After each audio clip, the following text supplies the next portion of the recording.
This is a quick overview of what the marketing roles matrix is.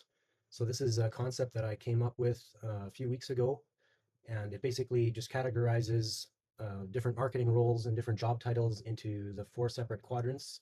So I'm just going to jump over to this simplified view of it here and just explain it a little bit. So this kind of models um, something similar, like there's this chart that we see, a team disc chart, and then we see our different team members in different quadrants of the disc personality profile. And then I was kind of thinking about this, and it's actually quite similar how the different marketing roles also are. So I'll just kind of break it down here. So the strategist is in the upper left-hand corner. Everything kind of starts with a strategist. You can see the workflow here in the middle. It goes clockwise. So basically, the strategist knows what the high-level marketing plan needs to be, or they can figure it out. They usually cast the vision for the marketing plan to the rest of the team, and they're also able to provide leadership to the rest of the marketing team. And usually the strategist has a pretty good idea of how all of the different marketing mediums work. And usually in a smaller company, the strategist would be the founder. It might be somebody else in the company, but it's someone who's very familiar with the products and services of the company. In a bigger company, it could be a marketing director or a chief marketing officer. Um, so yeah, it depends on the size of the company.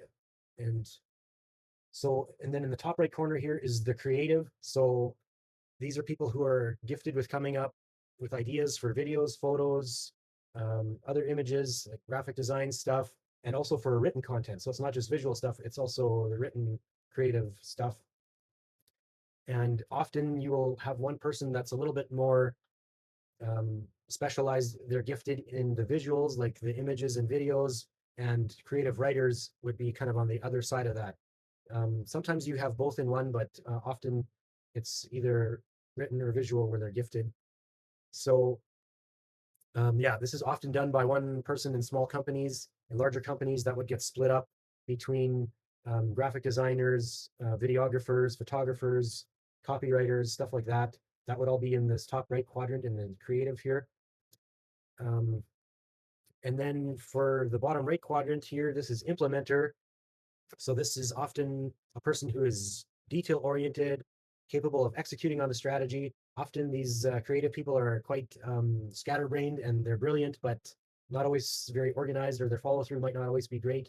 And that's why you need the implementers here. These are like the project managers, the marketing managers, the people who execute on the strategy that's created by the strategist, the creatives who kind of come up with all of the specific creatives, the visuals and the messaging.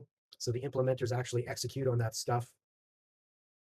And then in the bottom left quadrant, we have the analysts. So these are the people who are usually great with numbers, data, and pattern recognition. And they probably enjoy working with spreadsheets and stuff like that, and often more introverted people. So these are people who would also understand the financial side of marketing, return on ad spend, return on investment, those kinds of things, and on a high level be able to look at those kinds of things. How much did we spend on these different marketing mediums? How much of a return did we get on them?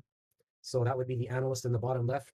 And when they analyze the data, so it could be on a micro level or a macro level, but their analysis needs to be communicated back to the strategist, and and that's when the strategy gets refined, either again on a micro level or a macro level, and that's where the workflow just keeps cycling through. So there's these arrows here too. So you take action, the creatives and the implementers take action.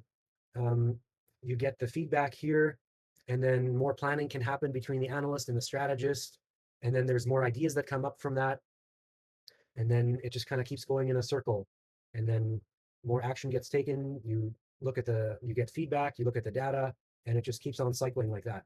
So again, in smaller companies, you would have the generalist here in the middle because you might only have one person or two people on the marketing team.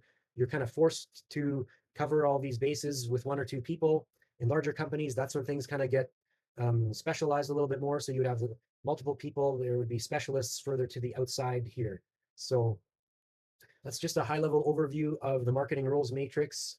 If you would like to see exactly where you and your team members are on the marketing roles matrix, just fill in the form, and I'll send this to you.